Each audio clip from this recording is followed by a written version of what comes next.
You don't need to defend Vaush. Just, I want to talk to you. Like you're the one. You're the one. No, you're the one studying what this I was stuff. going You're the to- one. You're like the. You're the future here of actually studying something that could be actually good for society. Okay. Right. Rather, I would classify Vaush as like a conflict entrepreneur. Like the more conflict there is in the world, the better Vaush does. The more popular Vaush is, the bigger Vaush's bank account is. There are people who are actually academics who care about reducing the amount of conflict in the world. And, you know, I would like to think you're probably one of those people who wants to study this and figure out what's really going on. So before we call it quits, would you like to denounce Vaush publicly on ours? Hello. Hi, I'm having some audio issues. Very Wow, you sound great. I know. It's amazing what being in a residential house can do for you. You sound For some perfect. reason, it's like, it's not playing over my headphones right now. And that's the main issue for me. Well, we don't really What's hear not an playing echo over in the your background headphones? or anything. So Well, okay. I guess I could just use my phone like a phone and hold Right. it to my face like a dirty peasant. Well- Oh no. Are you, on Zoom, there's some setting to like make it play through like where you want to play through. Right. I'm trying to get it to do that, but it was take your working time. at first for like a second and then it cut out. And Well, maybe I should we want try you to be reconnecting to comfortable. the So audio. yeah. So Yeah, you can try reconnecting. no rush. Yeah, I don't want you to like be holding up a thing to your head. It's being annoying. I tried to get Sitch to do that the other day when we were working on the comic, and Sitch was like, "No, call me on Zoom. I want to Yeah, talk 'cause on my it's- computer." I don't want to hold up my phone for like 2 hours when I talk to you. Yeah, but Jeez. everyone has headphones for their phone, I don't. except my wife, who makes me listen Okay. to her audiobook. Well, listen. Yeah, but this is hello. Sorry, I tried a couple of times. I just couldn't get it to work. This is fine though. I Do don't you- mind holding Do it you up. see at the bottom of Zoom where it says mute, and then there's like a little arrow next to it, like a little tiny like arrow next to the mute button? I think she's on an app though on her cell phone. I'm on my Zoom app on my phone. Oh. Yeah. I also Okay. couldn't get it to work on my laptop. Oh no. Zoom What- really hates me. What happened when you clicked the link on your laptop? I tried to log in, but it was just telling me we're having some issues logging into your account right now. Try again later. Oh my god. Okay. Okay, I don't know. Yeah, But no, it's fine. this is what annoys me because I got a new phone recently, and then Samsung did this thing where they don't have the normal headphone jacks anymore. You have to buy special headphones that fit into the stupid little mini USB charger crap. So excuse me, They've been doing Adam. this for a while. So are you? Haven't they been doing that for a while? Listen, I haven't got a new phone for like 10 years. Okay. Though? Okay, that's fair. Okay. I went from like a Samsung like S5 or something to like a 22. So there's a Oh big my gap God. in time. Yeah, I'm surprised your S5 held up for that long. It did. Well, actually, there was no problem with it. I just dropped it like an idiot, and the screen got completely cracked. So it actually held out for a super long time.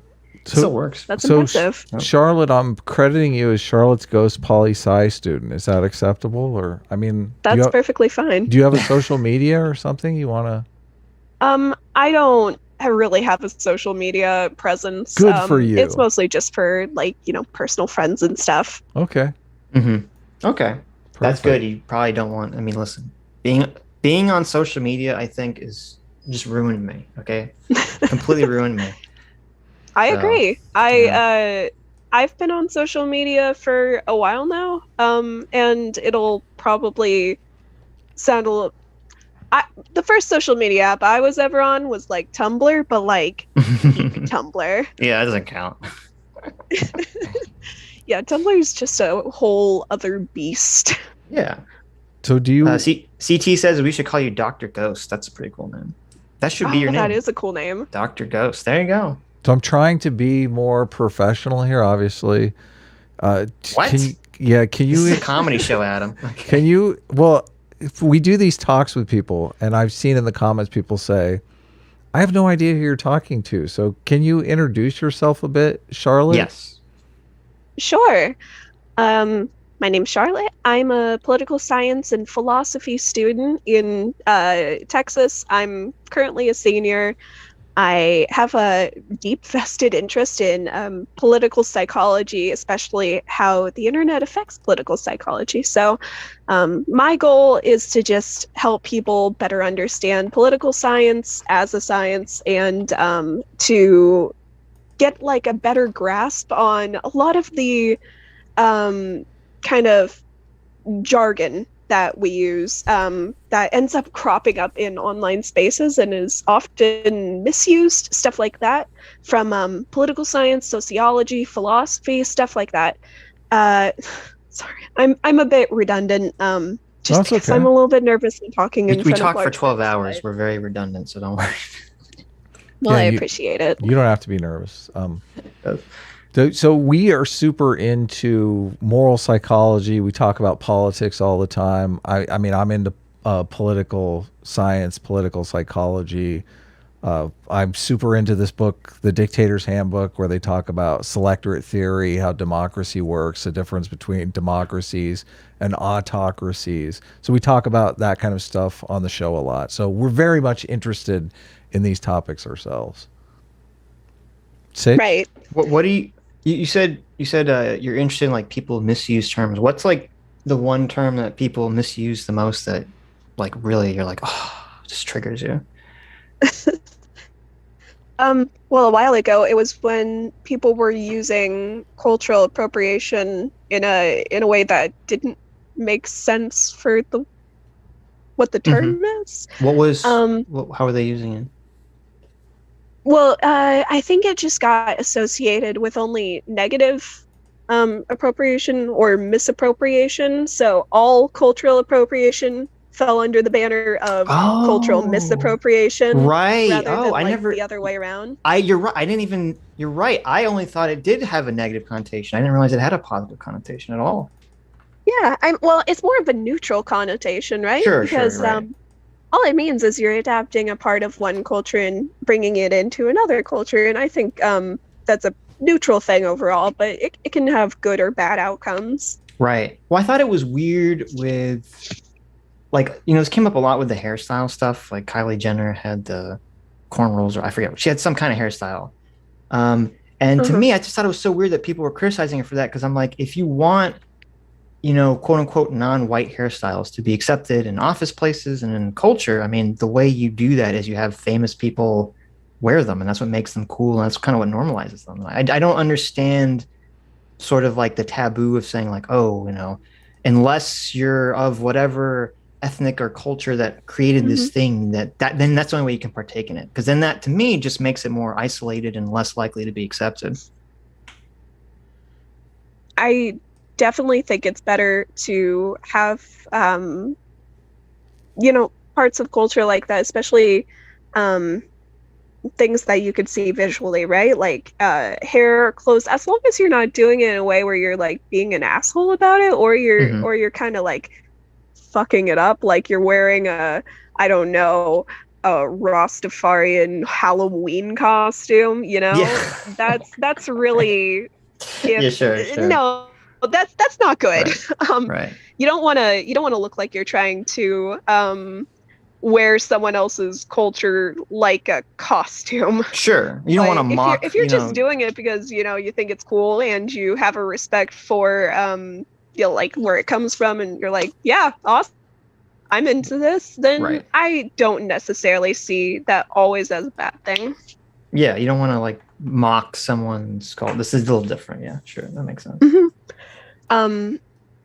With Black culture specifically and Black hairstyles, a lot of those do have roots in like slavery and the history around slavery. So that's why it's a much more touchy subject, especially since slavery is very recent in history.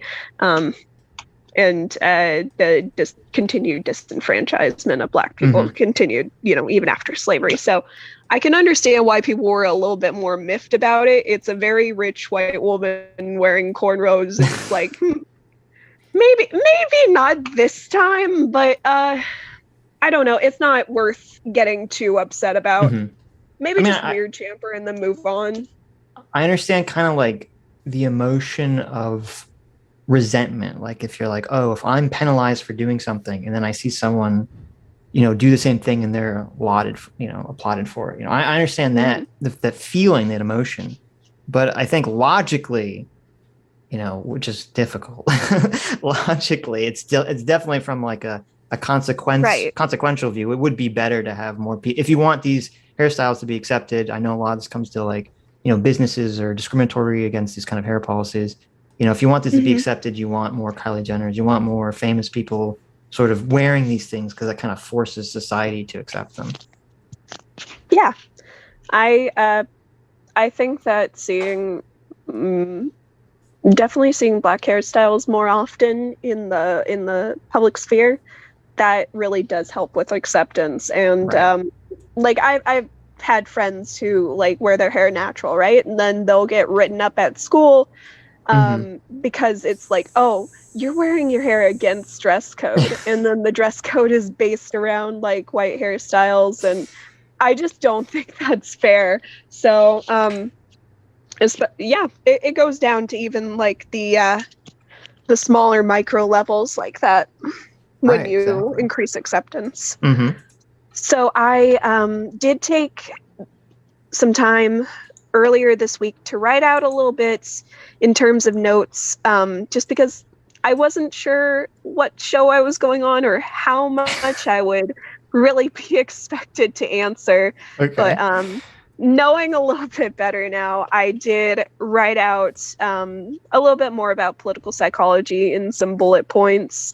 And then also I wrote a little bit about the survey I had wanted to carry out, but to clarify, the reason why I didn't get funding for that project is because when we submitted the actual document with all of our, hey, here's what we're going to do, here's our sources and background research and stuff like that, my supervising professor submitted the draft because we were running a little bit late. Oh no. And when the committee wrote back to us, they're like, yeah, you have a lot of background typos and clear. No, there were no typos. Okay, it was mostly like so I cite things in such a dumb way. I go through and then I'll write source in parentheses after every area where I need to put a source. Right. And then I'll just have like my bibliography is usually just a bunch of links, and then I'll like go through, create the actual depending on what kind of citation style I'm doing. I prefer APA. I'll go through, create all the APA citations, and then put in all the APA in-text citations. But the draft didn't have those in-text citations or the formatted citations. Oh wow, that's a huge miss there. Yeah. I emailed her the finished version, but I don't, because all of our drafts had very similar names. It just got kind of confused. Ouch. And we were running like right up against the deadline. So yeah, but it's fine. So explain the survey. Was it on de-radicalization? You had a conversation with Vaush, and I think that's what you were talking about. Yeah. So I was interested in figuring out like what kind of mental patterns lead to radicalization in the first place, and then like subsequently de-radicalization, because I'm looking for specific things there within, right? Like Gamergate was 6 years ago. I understand that, but there are the mental patterns within that entire period of time. Sorry, just a moment. Mental patterns for radicalization. Yeah, I'm taking some notes here. I'm curious the sources for this, because this sounds very Lakeoffian. Is that even a thing? Hi, sorry. Have you read No problem. George Lakoff? George Lakoff. Sorry, I'm terrible with names. That's okay. Lakoff is a what does he call himself? He's a linguist, isn't he? A linguist, yeah, exactly. But he has a couple books on don't. cognitive science and stuff like that. He had a book called "Don't Think of an Elephant" that was very popular. Mm-hmm. About what does politics. it have to do with what? Yeah, I see that. With what she was talking about. He talks about mental patterns and has a theory of left and right that revolves around teaching styles that create mental patterns. So okay. There is some correlation here. But go ahead. Yeah. So mental patterns that create radicalization. Yeah. So I actually, within political psychology, there's a few different approaches. Mainly, people will either take a traits-based approach or a motives-based approach, or sometimes a combination. There are different personality trait models within social psychology. Mm-hmm. I'm sure you're familiar with some of them, like the Myers-Briggs personality test. That's technically like a trait-based model in social psychology. Right. I didn't think about this too much until I was trying to remember the big 5 personality traits. I'm more big 5 than Myers-Briggs all the way, but yeah. That's what we tend to use more too. But I brought up Myers-Briggs because it's more of a kind of pop social psychology. Totally, yes. Right. And I think that's really interesting. I didn't realize that I really enjoy social psychology until I got to my upper division courses at university. And then it never really clicked to me that pop social psychology was so prominent because of corporate culture and trying to utilize social psychology. Right. Who was it that we watched not that long ago? Wasn't someone crapping all over Big 5? I don't remember. Oh, okay. Anyway. Yeah. Yeah. What's the motive-based one? Motive-based is like how does a group fulfill someone's needs for achievement, intimacy? Oh, okay. Sorry, I actually wrote down the 4 motives that are typically cited: power, affiliation, intimacy, and achievement. So based on those, you can kind of gauge where someone is within a group or how they'll engage in that group, why they seek out that group. A lot of the research I did for the project I mentioned was it indicated that people they aren't necessarily seeking groups based on their preformed beliefs, but like they just find a group, and if it suits their needs well enough, they'll be like, yeah, this seems pretty all right. Mm-hmm. So was the survey was like to figure out who, like people that were radicalized, to figure out what their traits were, what their motives were? Yeah, pretty much. Gauged because I never actually got to the stage of writing out questions, which is its whole other thing. I actually took a class on public opinion last semester, and it was really interesting. But there's a lot that goes into writing survey questions, as it turns out. But we've read a lot of bad survey questions. So Me too. I definitely understand. Right. Yeah. Survey questions that can be interpreted multiple ways are definitely, not great because you're testing. Right. You never really know what you're getting. So, but I am curious, like your dialogue with Vaush was very much, I mean, you could tell you were talking to someone that you were in agreement on a lot of different things. So you talked about leftism and conservatism. You brought up alt-righters. And just since you were talking to Vaush, there was you never really defined any of your terms or anything. So as an outsider watching, I didn't really know what you meant by, what is conservatism? What is, like, how are you perceiving of that? And also, you're talking about, like, I'm not in favor of radicalization of any form. But how are you defining radicalization? I'm talking about radicalization specifically to the far right. Mhm. There is a bit of a concern for like radicalization to authoritarianism on either side, but like statistically, we just don't see a lot of terrorism from far left people. It's Right. still a bad thing when terrorism happens from far left people. It's just far less prominent, and I'm more concerned with the people who are actively doing it, which tend to be, by and large, people on the far right. So Well, I'm I think curious about where people usually start, and how they end up going to this point where they believe all this stuff like the JQ, where they start thinking that like non-white people are subhuman or like less intelligent than them, you know, like the race realism stuff, things like that. I Okay. don't really remember my conversation with Vaush too well, because he emailed me like the day of. He's like, "Hey, can you come on later today?" And I'm like, "Yeah, I can do that." And then I panicked. Right. So if I had had a little bit more well, it wasn't the day of, it was like the day before, but Well, if I I'm had not- a little bit more time, I would have more clearly written everything out and give myself bullet points, because there were a lot of points where I was like, oh yeah, I can't ask this question because he already answered it. And then I had to stutter and figure out where I was going to go after that. But I'm not.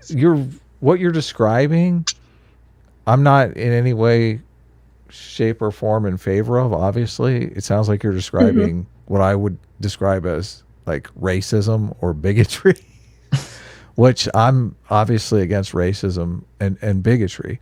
I think Very bold of you to take that. I think stance. most people are against racism and bigotry in this day and age, but in this political environment, I do see a lot of people conflating conservatism with racism and bigotry. So that's why I'm in that conversation. It seemed like there might have been some of that going on, and I mean, Vaush does this often. So I just like, is your I don't mean to conflate the two. Okay. By any means. Okay, I didn't feel like you did. No, I just so implicit versus explicit racism. I think pretty much everyone, well, no, I can't say pretty much everyone. Most people are against explicit racism. Right. But the problem with implicit racism is people don't usually realize when they're doing it or how it harms people. Sure. Yeah. And something specific within social psychology is like recognizing that if people think they're being attacked for part of their identity, then they'll get very, very defensive, which I know that like that's an observable thing, but like once it's stated out loud, you're like, yeah, that makes so much sense. Right. So if you say that there are parts of conservatism or there are conservative stances that have implicit bigotry or racism, people will think that you're attacking all of conservatism or calling them like a racist for something that they may not have even been aware that they're doing. Okay. So this is interesting. It comes off like an attack. No, but how are you? See, we have to really dig in on how we're defining conservatism and progressivism, because I do think if you are in a society where the status quo is racism, where there is, predominantly most people are racist, they're not embarrassed about it, and you could make a case that the South before civil rights was that situation, right? I think of conservatism as, the philosophy of preserving the institutions and norms that have brought us this far in society. They're concerned about the law of unintended consequences, and they think change could leave us in a worse spot that we're in now. So in a situation where racism is the norm, conservatives will be trying to conserve that, and you could make a case that it's embedded in their philosophy. In this environment, with conservatives doing their best to distance themselves from racism in every way, shape, or form. I mean, I just read a book recently that I I mean, I read it and thought, this is like a very racist sounding book. And I went out of curiosity, I went to the reviews on Amazon, and there were a lot of conservatives in the reviews saying, this makes conservatism look bad. I'm not about racism. This book shouldn't be like endorsed by conservatives in any way, shape, or form, which makes me happy to see because, I don't want people trying to conserve racism. So. Mm-hmm. Well, yeah, that's good. But okay.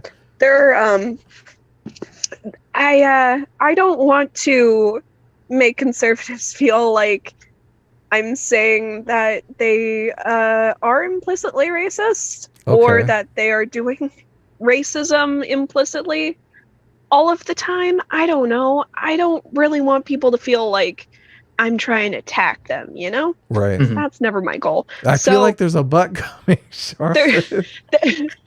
there are certain principles that conservatives often express, stuff like, oh, you just need to work harder to get up out of poverty, when there are a lot of systemic reasons that can often keep people in poverty, and those systemic reasons tend to disproportionately affect people of color, and then it's kind of like a recursive cycle, right, that keeps people in poverty. And it's just telling someone, oh, just work harder, kind of discounts all of the other things that are keeping them, regardless of how hard they work, in the position that they are. So, but yeah, I think go ahead, I think that happens a lot. That definitely is like the whole pull yourself up by the bootstraps argument.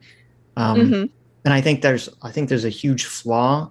Well, I think it's complicated because obviously, like, if you're an individual and you have that mindset, it's going to be largely beneficial to you. However, I don't think like society or a government can function with that. We have to have kind of like different mentalities for different levels of society, the individual, the family, the government, et cetera, et cetera, et cetera. And I'm not even sure that kind of pull yourself up by your bootstraps mentality. Like, it would be nice if the culture kind of imparted that to people. I think that's mostly people are kind of born with that sort of motivation intrinsically. I'm not sure just saying it dismissively to someone who's having problems is going to like help them in any way. So I agree with that. But I wouldn't call, like, if some white guy tells someone who's, non-white, like, who's had all these, who's in lower income situation, and just like pull themselves up by their bootstraps or whatever. I mean, you could say that that's ignorant. I don't know if I would say that it's like a racist action on their part. Well, it's ignoring the systemic racism that exists, and it's kind of the implicit part where you're not doing it to be racist, but it has racist undertones. If you want to call that like bigoted undertones too, that's fine. It's just the word you put on it. It's bad either way to do that. Well, I guess is my main point. Is it detached from the intention of the individual? Like, because I'm assuming that the guy who's telling the people to pull themselves up by their bootstraps, I could be wrong. Like, if they would not say that to a white person, then I'd say, okay, that person's racist. Like, if they look at a poor white person and they're like empathetic to their plight, like, okay, that's kind of racist. But if they're telling poor white people and poor black people the same thing, because I would say that's not racist because of their intention. But I guess I'm asking, is their intention relevant to the classification of implicit racism? I don't think it is, actually. So I think this might be a big point of confusion for a lot of people, where they think racism requires the intent to be racist, and rather than it's just bigotry based on race that you're doing without knowing you're doing it or meaning to do it, but you're still affecting them either way. This isn't something that I have like a lot of experience in. I'm white. I can't really speak to this too well, just because I haven't done a lot of research into it and I haven't lived it. So but from what I conceptualize it all as, racism does not necessarily require the intention to discriminate on the basis of race. It's just you're kind of doing it whether you know it or not, like subconsciously. Well, but Does that make even sense? well, I think you get in trouble when you say subconscious because that implies that there's some underlying that there is a bigotry. And I guess what I'm describing is like if a person says to a poor white person, you know, pull yourself up by your bootstraps, and they say to a poor black person, pull yourself up by your bootstraps. Like they're not Okay, yeah. So making like in an analogous situation. right, they're not making a distinction between race at all in that situation. No, I think that saying it to a black person in particular ignores systemic racism, and you could make an argument that that in itself constitutes as being a implicitly racist action. Mhm. You could also just say they're both like dumb responses to give to people who are in poverty, because working harder is not usually the cause of poverty. Poor people work pretty hard. Right. Sitch, we step back just for a second here, because I mean Yes. there's a lot of different directions that we can go with this, and I don't. Yeah, no worries. We're not gonna talk you out of. We're totally familiar with the argument for systemic racism. I think there's some merit to that argument. My question, since you're dealing with the subject of political polarization and, you know, studying what makes people right wing and that kind of stuff, I'm more interested in how this conceptualization of racism contributes to political polarization. Sitch, are you? But I don't want to cut you off if you want. What conceptualization of racism? Well, What do you mean? In describing it this way, it's very easy to jump to the conclusion conservatism is a racist philosophy. That's a very easy jump to make. Yeah. Oh, okay. I see what you're saying. So I can understand what you're saying. So in you know, we all have to deal with identity politics. I like to separate identity politics into two versions. There's common humanity identity politics, where you're trying to widen the circle. You know, we all have to get along. We all have to share the planet. And there's common enemy identity politics, which I think is very toxic and dangerous and leads to political polarization. So, but when I So are you just talking about the in-group, out-group mentality? yes, Sure. yeah, tribalism, whatever you want to call it. Sure. But when it seems, like I said, in the environment that we live in, everyone knows racists are pieces of shit.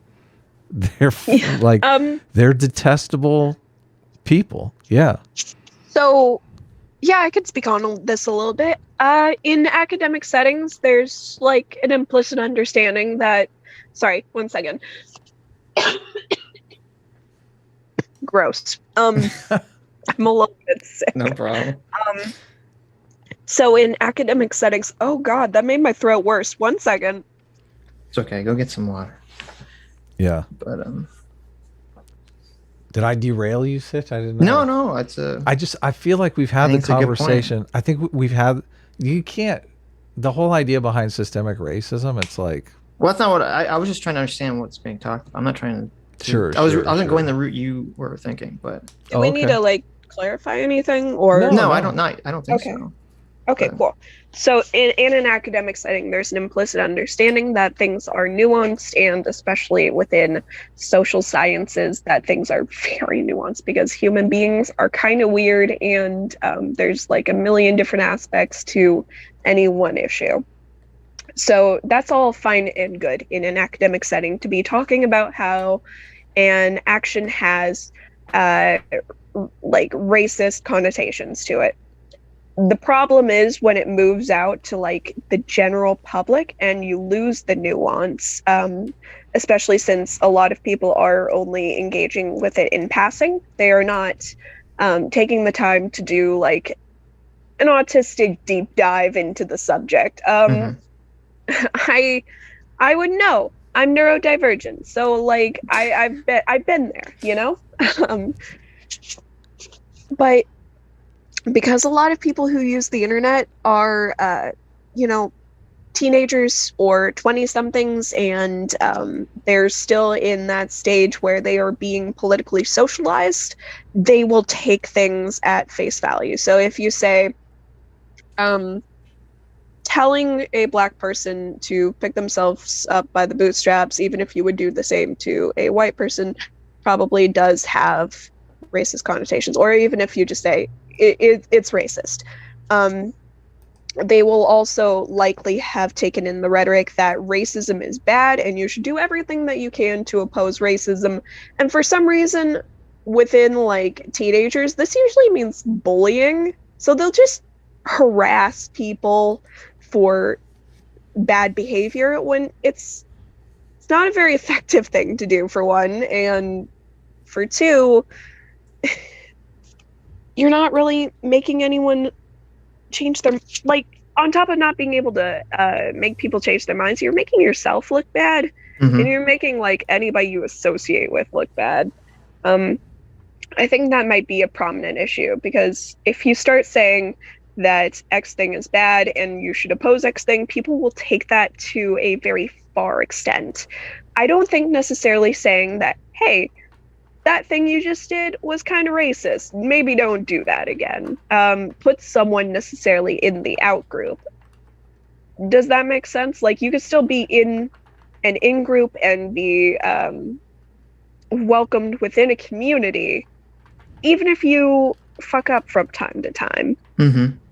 Yeah, I mean, I understand what you're saying. And this is a big problem in all these fields, psychology, sociology, where, you know, there's some complicated concept that is being discussed, and then obviously, you know, when it gets reported on the media or talked about on social media, it's like it becomes this very dumbed down, low resolution version of itself. And I think sort of like the example that you're talking about is a good example of that, because generally, at least the way that I see it being used, is it's not like someone kind of saying like, well, maybe it's, you know, racists, you know, to conceptualize, you know, the pull yourself up by your bootstraps argument in this complicated way. It's more like, oh, if you make that argument, you are a racist and you are a bad person. Like, they're using that, like the racism cudgel to kind of like beat someone away to tell them that their opinion is wrong. And then that person might say, well, I'm not racist because I think this is true for everyone. And they just kind of get angry and confused. And I would say almost like that aspect probably creates a lot of radicals, because then they're like, well, these people are, well, I think it probably creates radicals, but also it sort of creates like a cry wolf situation where someone will say like, oh, this guy's a white nationalist, this guy's racist. And they're like, well, this person called me racist and I'm not racist, so I'm not going to believe that this other guy is like a white nationalist too. And then that kind of creates a situation where a wolf in sheep's clothing can easily sneak into the village. Right, exactly. Yeah. So that is how, from how I understand it, a lot of white nationalists and far right figures have been able to rise to prominence after after Gamergate, specifically like around 2018 and after, because there was already this culture of, why should we listen to these people calling wolf on all of this other stuff that seems pretty innocuous, like I don't know, white people dreads, right? Like that's not hurting anyone. It's iffy in terms of like, should you really be wearing that? I don't think it's good for your hair, but what do you think? I mean, what is the solution to that? Like, because, how do we get people to not throw out this wolf label with such ease so that people can correctly identify wolves when they come along? I think attacking problems at the source instead of just like the surface level problem. So in the case of the pull yourself up by your bootstraps argument, instead of going, hey, that's kind of racist, you could also go, hey, that's kind of racist, and here's why. I don't like this mentality of, I'm not Google. I don't have to tell you anything. Just go Google it yourself. People are going to find the wrong information if you do it that way. Google's a very big place. Charlotte, is it possible to make that argument without the racist component? Because a lot of people have the moral intuition that, you know, people are responsible for their own situation. Okay, so I mean, there's a lot of reasons why someone could be in a situation, and it's not always up to them. And I think that if you explain why it's not always up to them, then it'll maybe make a little bit more sense. Let's separate. Let's separate. There's two different categories here, though. There is people who life has thrown a lot of misery at them, a lot of challenges. I don't deny that those people exist. I mean, life can cut you off at the knees sometime, okay? And telling those people to pull themselves up by the bootstraps, I think, is wrong.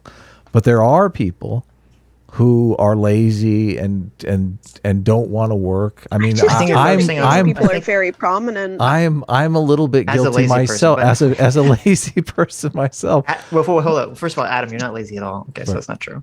I think you're focusing on the wrong thing, Adam. Okay. Because the first question that you asked is really more along the lines of, like, why, if someone makes this pull yourself up by the bootstraps argument, I think as soon as you say, you know, that's racist or being racist, as soon as those words enter the conversation, I think the brain just shuts off. And I think you're not wrong. Right. And like, if you're trying to sort of figure out, like, because obviously, I mean, everyone acknowledges that some guy who just has a pull yourself up by your bootstraps mentality, and this goes across all races, you know, and you can make an argument that it's some kind of form of implicit systemic racism to say that to a black person. Obviously, that person is very different than, like, you know, Richard Spencer in terms of, you know, what they kind of want the world to look like, who's, you know, an avowed white nationalist. And I think if the goal is to try to make it so that wolves can't sneak in, I don't even think that you should call the boomer conservative racist. You could just be like, well, I think you're wrong because, you know, of all these systemic issues.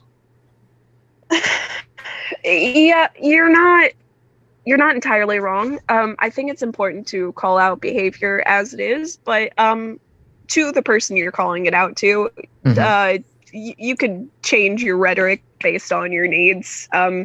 So if I were to tell my mom the next time she makes, like, a lazy Mexicans comment, hey, that's pretty racist. That's a little different, right? Throwing your mom under the bus. Kind of explicit. Charlotte. I'm just saying, well, she does. It's upsetting for me personally, and also for everybody around her.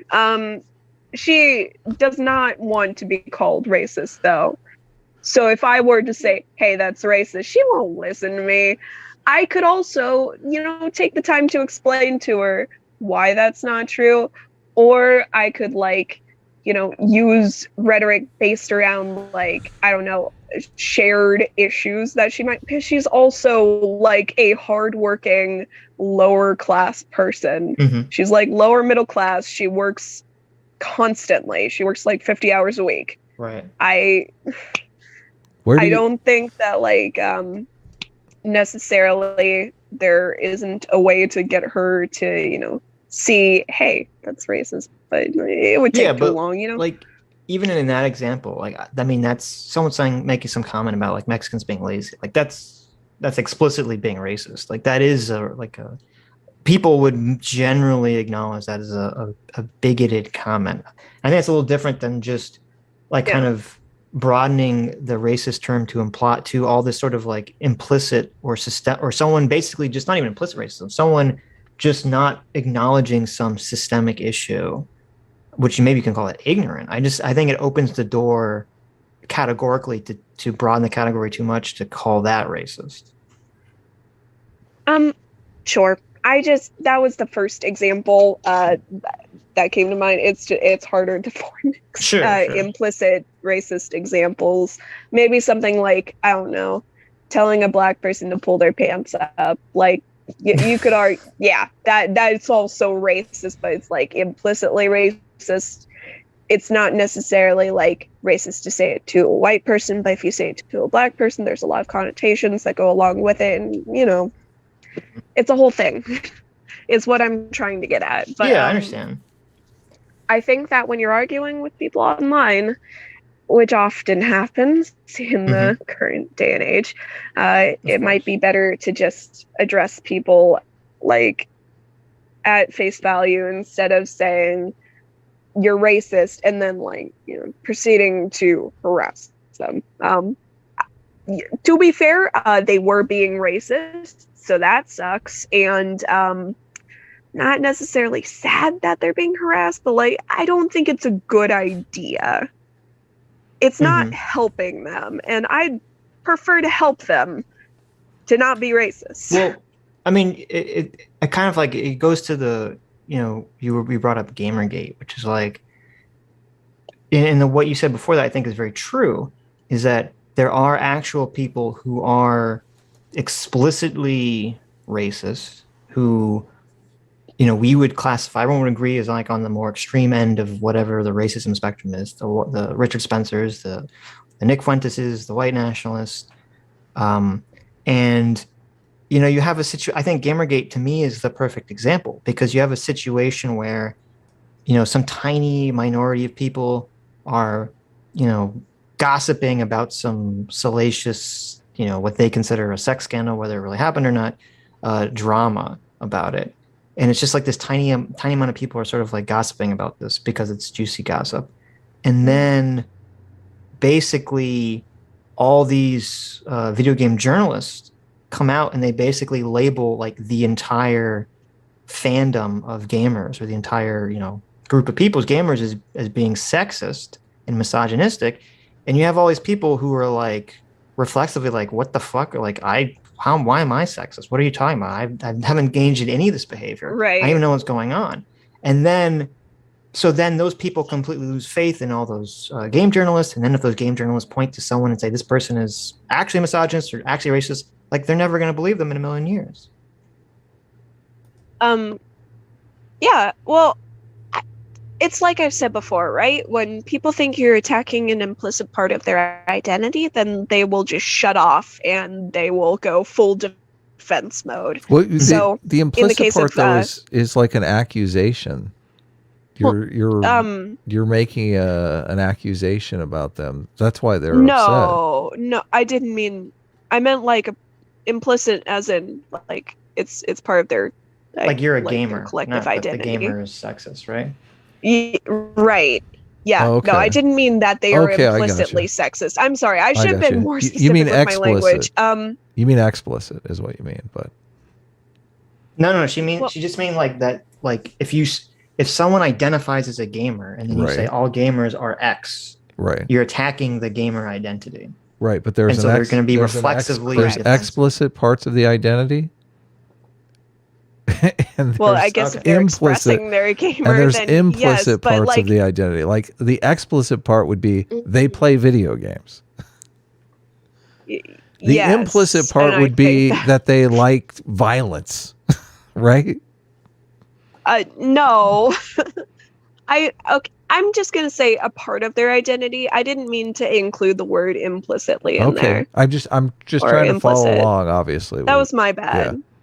No, it's okay. Yeah. So I just mean a part of their identity has been attacked and they feel that they themselves are being attacked. So they go full defensive mode and they completely shut down, don't want to hear the subsequent arguments, which is why you don't start with the starting line, gamers are sexist. Well, that is an attack. It literally is an attack, and so is calling someone racist is an attack. So yeah. Well, I think it could be just a thing that you're pointing out. You're you could say, hey, that was kind of sexist, or hey, that was kind of racist, and it's more of a stop doing that thing instead of a you are sexist or racist. Unless this is a reoccurring personality problem, then it's usually just a hey, this behavior is bad, maybe don't do it. Sure, but I guess that's not how people tend to use it, of course, but that's how it is used in my head. I guess part of the contention is that when we talk about things like sexism and racism, there are people have different definitions of what actually encompasses those Yeah, behaviors. that's also an issue. Right. So it's like if you're like, oh, this is sexist, and the person's like, I'm not doing anything sexist. I don't know what you're talking about. I think people are just taking like these extreme levels of sexism, or maybe even just like explicit sexism only. Like, why don't you get in the kitchen and cook me a sandwich? I'm sorry, that one's always so funny to me. Like, okay, you don't like you don't like lettuce? You don't like the sandwich jokes? The sandwich maker I think they're hilarious because they are so bad. I don't know. It's like being offended at the they are bit sexist. Fruity homophobic dog. They are sexist, Charlotte. I will give you that. They are sexist and they're stupid. If someone said them to me, I'd laugh at them, not at the joke, but at them for thinking that it would like hurt me. I'm gonna trigger the chat here. I want to ask you something, Charlotte. Do you have an opinion about Stereotype Threat? Have you studied Stereotype Threat? I thought you were going to ask her about MMT, but that's good. I'm sorry, about Stereotype what? Stereotype Threat. I don't think I have an opinion on that. Elaborate? Well, there are negative stereotypes. Yeah, your mom has a negative stereotype of Mexican people, right? I think that stereotype is inaccurate. Like, I live in Southern California, okay? I'm Mexicans from the Southwest. Mexicans work harder than anyone. Like, I'm a lazy motherfucker standing next to them. So I just, like, that stereotype that your mom has is definitely incorrect. I think people try to foist negative stereotypes on people for nefarious reasons. Before the civil rights movement, there were all sorts of negative stereotypes about blacks. We've worked hard as a society to neutralize those negative stereotypes.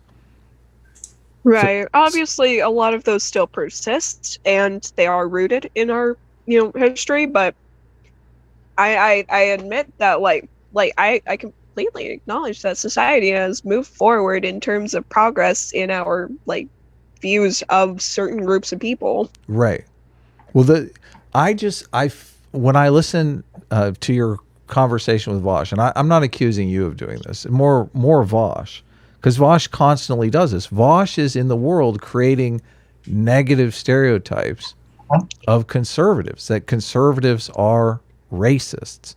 And I just there's a big controversy going on right now about the groomer term. People are calling people groomers. Mm-hmm. And I would be just as against if people were out there trying to promote, and I think people are doing this, which is just as bad as trying to define every single conservative as a racist. They're trying to define every single progressive as a groomer.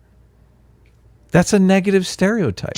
That's a terrible thing to try to put out into the world. And people latch onto these negative stereotypes, and they do tangible harm to people.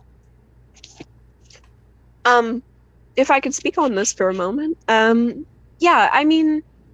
I acknowledge that Vaush speaks in a very hyperbolic way. Right. I don't take everything he says literally, but I know that there are people within his audience who probably do, and I don't think that's a good thing. I don't think that unfortunately you can't add tonal indicators to spoken speech. So he speaks hyperbolically frequently and uses a lot of sarcasm. So how are you supposed to indicate that when you're using it frequently? Are you people saying can tell because you change your tone, but are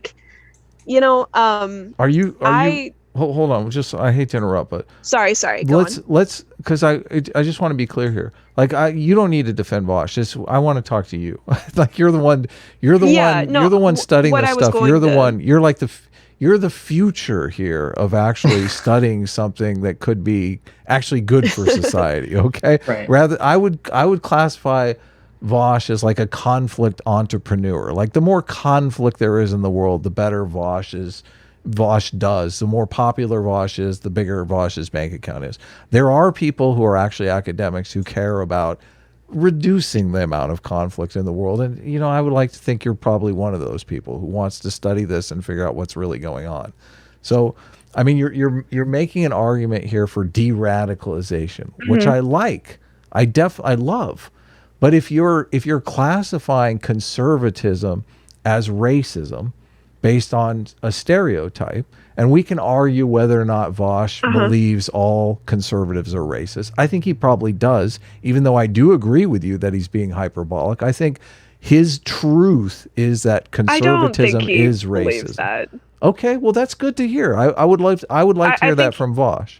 I think he thinks that there are parts of conservatism, but like not all conservatives. Okay, look, we're making progress. Hashtag love in the world for Vaush if he can make that distinction. If you're saying conservatism is racism, whether or not it's explicit or implicit is up for grabs. But doesn't that make de-radicalization, fighting against people who are racist, fighting against people that are conservative? Doesn't de-radicalization means preventing people from being conservative? And then you're trying to persuade people to your political ideology more than anything.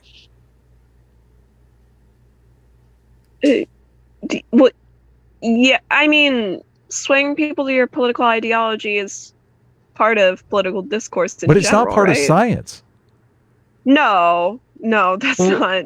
I guess it's not. I guess what Adam's getting, I'm assuming what Adam's getting at is like with de-radicalization efforts, my assumption is that generally it's not like, oh, this is a right-wing radical, I want to make him a leftist. It's generally he can be conservative, I just want him to not be like racist. Radical. Yeah.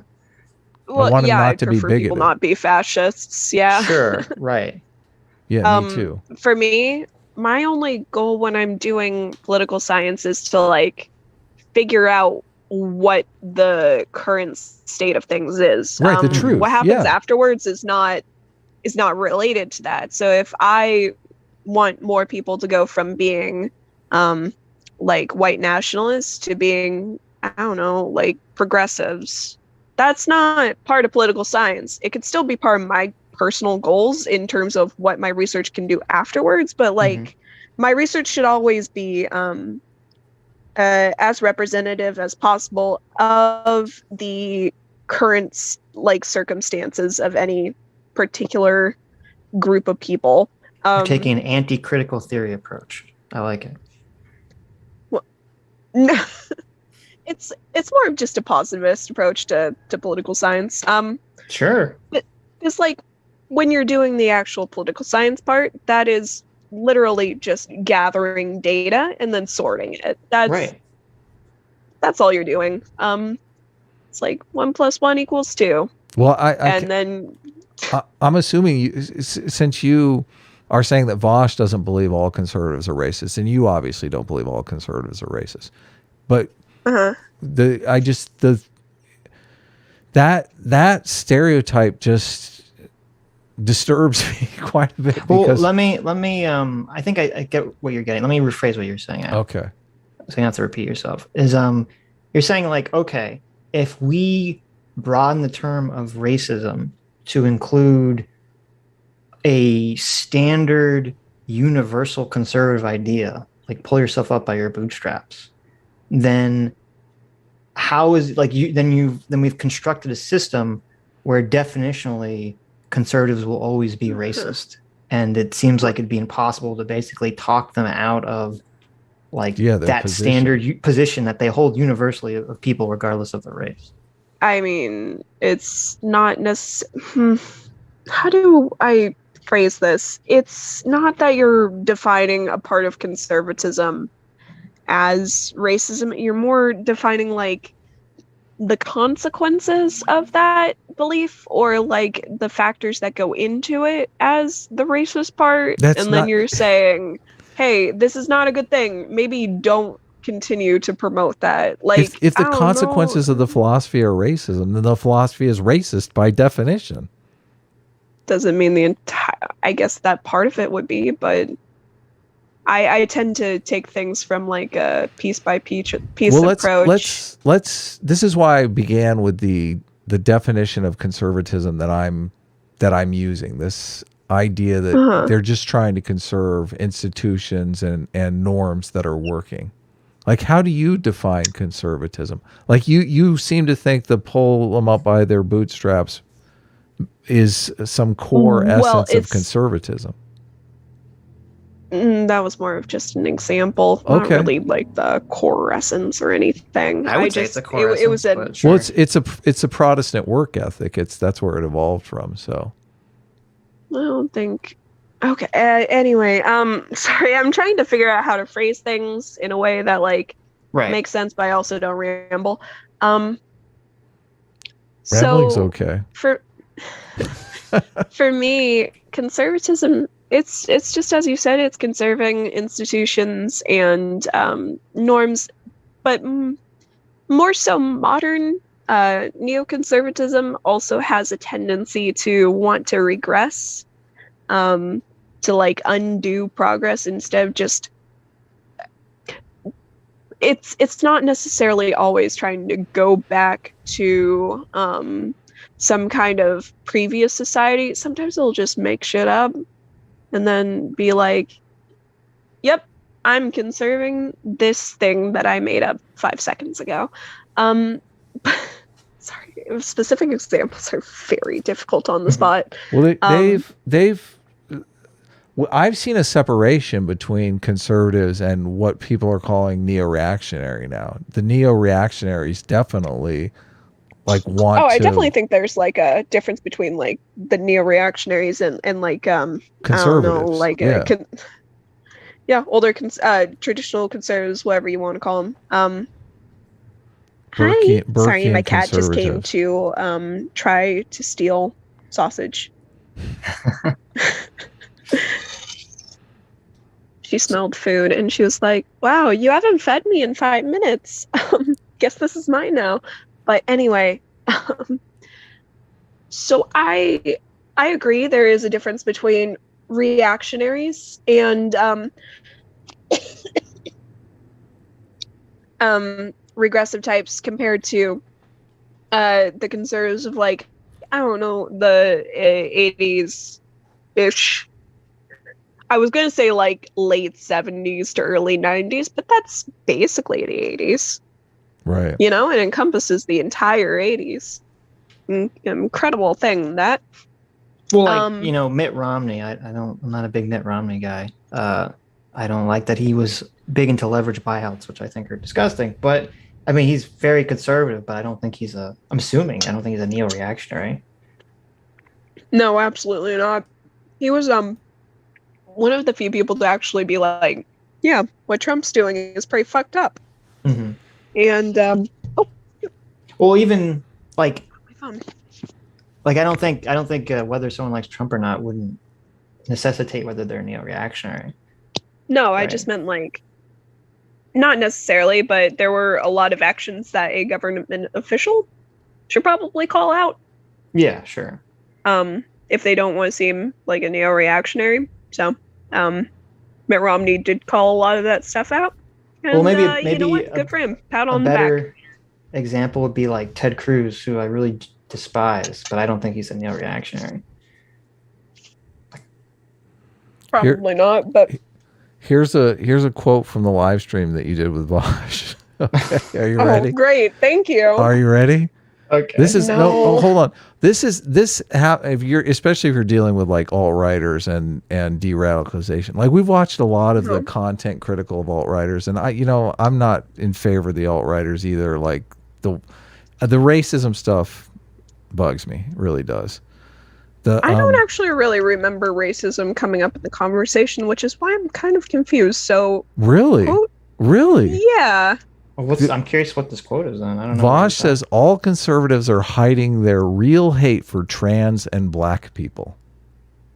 That does sound like a bit of a hyperbolic statement. So, but listen, when and we hear this a lot. Obviously, people in the alt-right will make jokes about Jewish people. I don't like those jokes. I find those jokes to be anti-Semitic.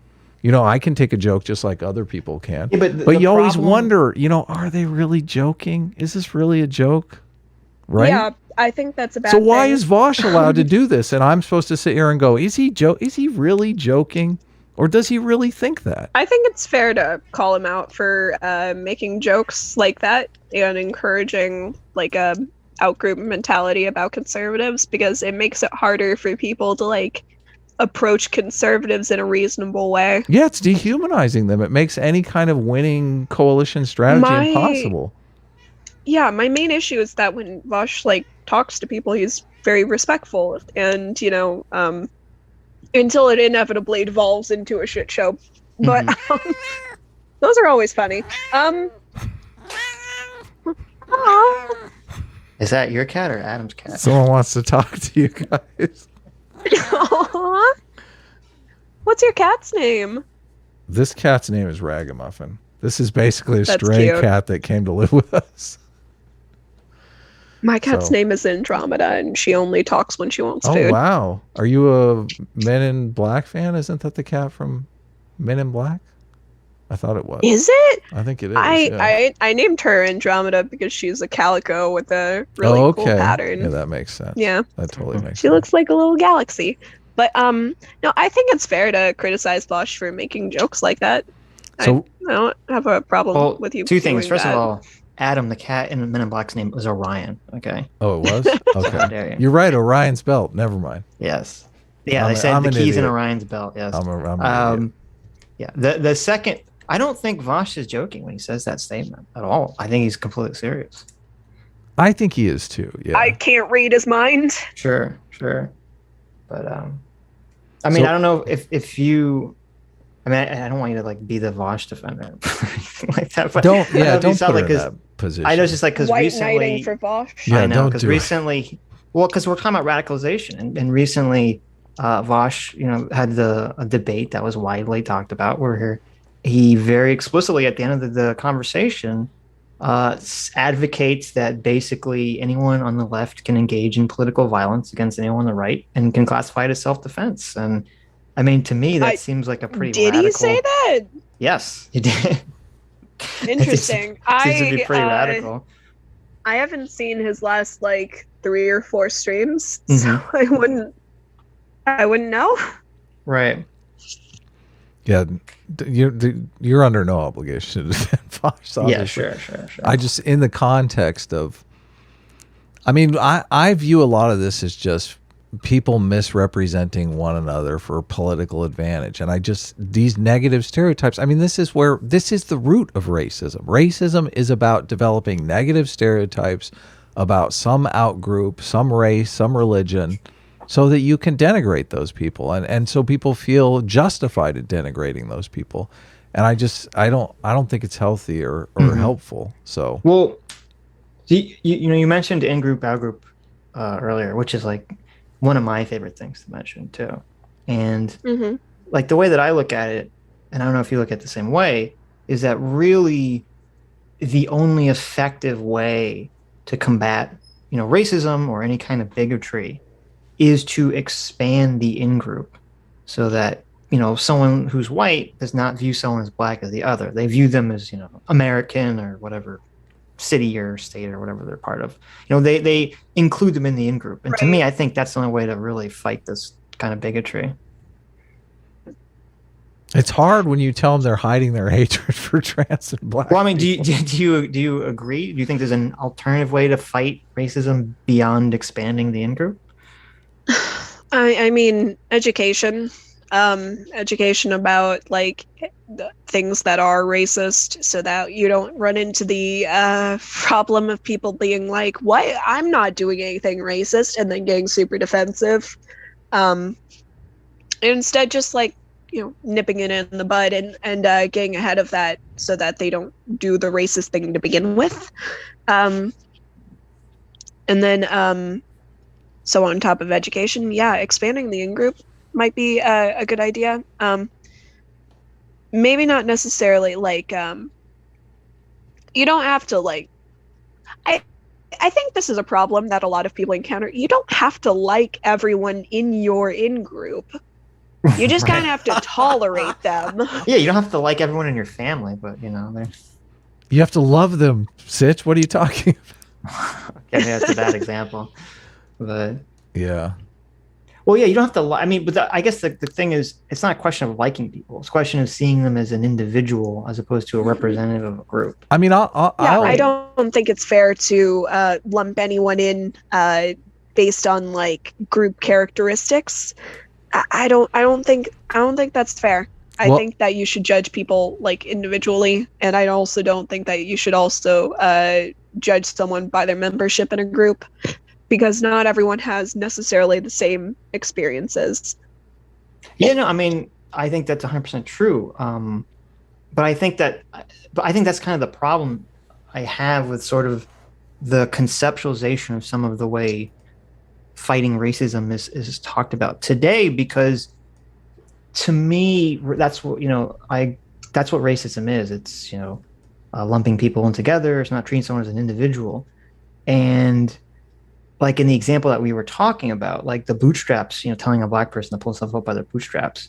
I mean, to categorically assume that is an implicitly racist act of some kind is to de-individuate the black person and say, oh, well, you shouldn't say that to a black person because they're part of a group.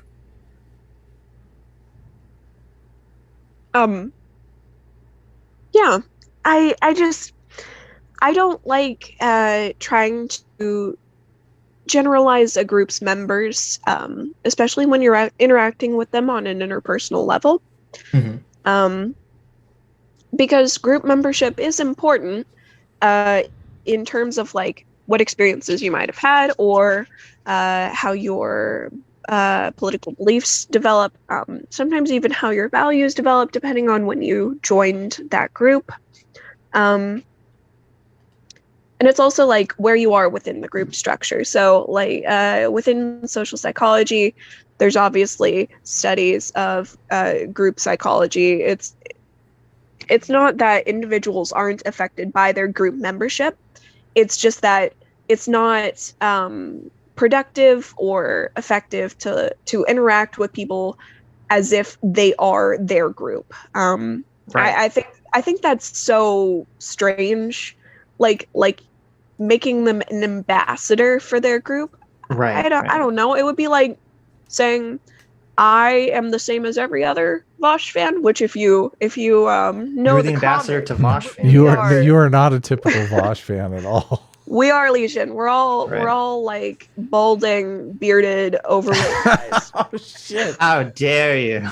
That was sexist as could be. But probably true. But it's okay, because we don't like that. I don't think it's... I'm just referencing that one comic where it's like, we are Legion. Yes. I'm only kidding. I'm just joking around. No, I agree completely. I also think, like, that's why I think it's weird when there's sort of this conception that is thrown around by some people, like, oh, if you don't, like, if you're black and you don't adhere to some kind of specific worldview, then you're not really black.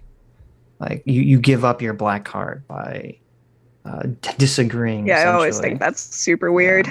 Yeah, because I'm like, it just feels like this is just fermenting racism and everything that's going to cause more problems.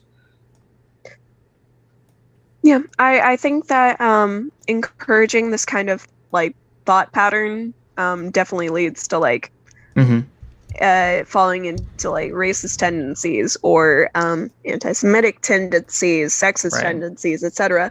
I don't like when people do this to men. I don't like when people do this to white people. I don't like when people do this to anyone. I don't think it's fair. It's not that their group membership is discounted. It's just that they are also an individual, and you should look at the aggregate of their experiences, not just their membership in one group. That's why I care so much about promoting intersectional feminism, because it does have that focus on the different axes of a person's identity and how they all interact with each other, and going on and taking into account their personal experiences and stuff like that. So saying that someone isn't black for having a particular opinion does not sit right with me. I completely agree. Do you think that intersectionality leads to people being more individuated or more de-individuated? I think like intersectionality. Mm-hmm. I guess more individuated because it encourages you to think about people and their experiences within society from like a multifaceted point of view, and I think that makes them more unique in that sense of the word, individuated. Mm-hmm. So that's kind of how I think about it. It's hard to understand the experiences of a person without taking in the different aspects of their identity, because those aspects usually interact with one another. That's interesting because after we talk to you, we're going to be talking to what's his actual name and not his Carefree Wandering. Yeah, what's his actual name? His actual name, Hans Moeller, I think. Hans George Moeller. And I believe he's a Marxist. And his argument, which I disagree with, is that intersectionality and like quote unquote wokeness that arises from that is a neoliberal idea. And he says that it makes people hyper individuals. And I know, because to me it's the opposite, is because intersectionality, like, I guess it makes you more unique to some extent, but to me it's still you're basically saying, oh, because someone has various group categories that they belong to, you have to like treat them differently or assume different things about them based on like the various group intersections. I don't think you should assume anything. Mm-hmm. That's very strange to me. I think it's important to think of people not only in an individual context, because that's counterproductive to understanding their like where they fall in society and how systemic effects have like changed and shaped their lives, or how they fit into certain systemic effects. Because a systemic effect is not just, I think it's kind of an abstract concept, but it requires a lot of people doing a thing. Mm-hmm. Right. You know, so it's a little bit hard to wrap your head around like abstract concepts like that. That's kind of the main issue. But no, I don't see it as making people like hyper individuals, or as like reducing them purely to their groups. I've read Kimberly Crenshaw's writing. That's not really what she talks about. It's more, it's like I said, it's a focus on not just the individual, but the individual, where they fit in society and how society affects the individual. It's a balancing act, and you can't just have one perspective without the other. I mean, yeah, I agree. Obviously, awesome. I'm all about balancing things. Obviously, we need to have, you need to understand who someone is as an individual, and also understand that, I mean, maybe because of their identifiers, they've been placed in certain situations by society. I guess I'm just bothered by like when I don't know which paper you're talking about, but in one of Kimberly Crenshaw's papers, where she doesn't seem to want to expand the in-group. She talks about straining. She's like, oh, in the civil rights movement, there was sort of, a lot of black men were trying to say that they're a man who happens to be black as opposed to being a black man. And they're kind of straining. I think she says, like, they're straining for a type of common universality or I forget the exact language she uses. And to me, that's sort of I feel like she's kind of laying out a dangerous road by criticizing what I think should be the end goal, that we all should be, seeking this kind of universal human category. Yeah, we are all human ultimately, and it would be nice if people saw it that way. But the problem with talking about things like this is we say, well, we're all human, so why do you keep talking about X issue that affects only this group? Mm-hmm.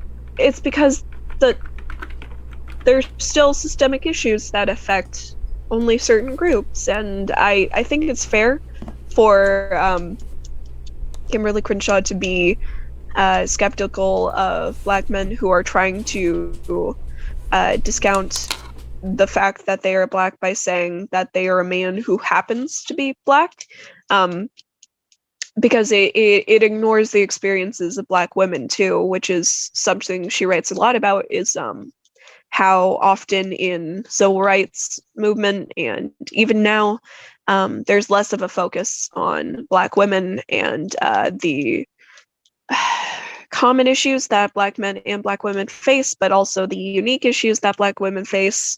So I don't necessarily see it as a bad thing, what she said, but I can see how you think it's walking like a thin line.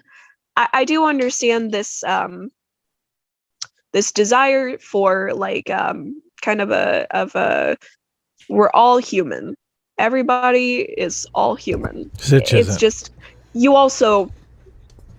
Sorry, I'm a little bit stuffy, so it's hard because it's hard to breathe through my nose, but I Okay. can't breathe through my mouth when I'm talking, so it's a whole You thing. could take a pause and then breathe. Yeah. Our Tuesday streams are chill, so if you need to take a break Yeah. or Yeah, I no don't know. worries. If you're on a ramble though, keep going. Howard. So when you say that we're all human, you also kind of sound like you're trying to discount the specific issues that specific groups face.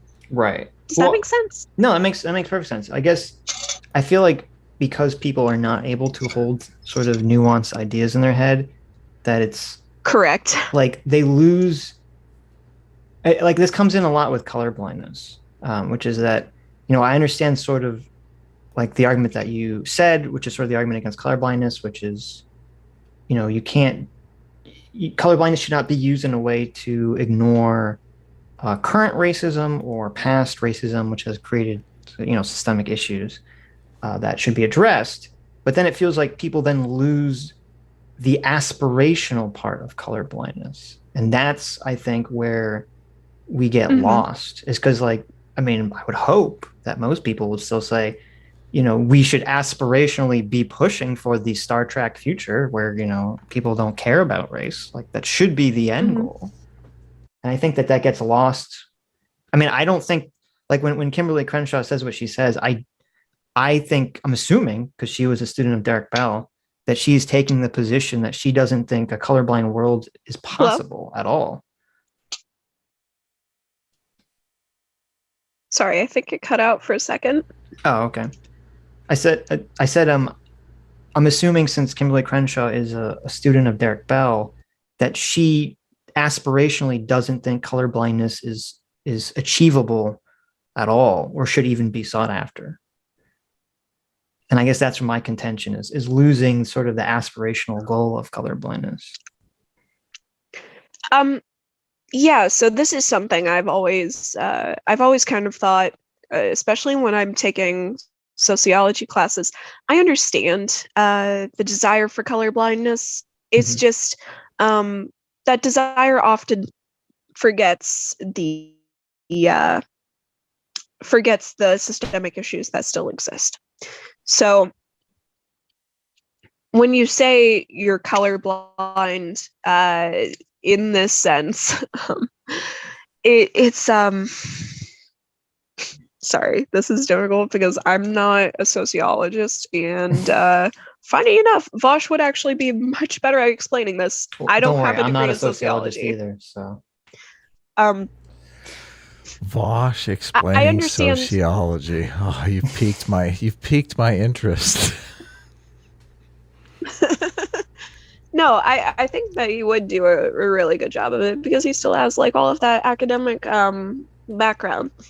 There's really two types of sociology though. There's like the critical theory wing of sociology, and then there's like actual sociology, I would describe it as. Critical theory is what most sociologists use. I mean, I know there are like now, other. yeah. Well, I mean, like for a while now. Who's I'm trying to think. Who's the author of the book Suicide? Who's the father of sociology? Durkheim? Durkheim, that's it. Yeah, Immanuel Durkheim. Durkheim. Yeah. Mhm. But if you ask Vaush who the father of sociology is, he'll tell you Karl Marx. No, he's said numerous times on stream. I'm pretty sure that Durkheim is I've like the never father. heard Vaush say the name Durkheim. I've heard him like cite Durkheim numerous times. Well, I you mean, watch a lot more Vaush than we do, so I'll take How your... so? Guys, well, he hasn't talked about sociology like from an academic Okay. standpoint in a while now, but just because his discussions, I guess, have been going elsewhere. But no, he Yeah. cited Durkheim before. Okay. That's good. Yeah, no. I'm stoked. Mm-hmm. But we can move off the colorblind yeah, thing. so I if mean, you like- wanna talk about it, but- We can move off of what, Sitch? the colorblind thing. If it's not your colorblind area of... colorblind is a term that's completely out of fashion, Sitch. Why would you I understand, because it's the most. It's why would you bring up that understand racist terminology?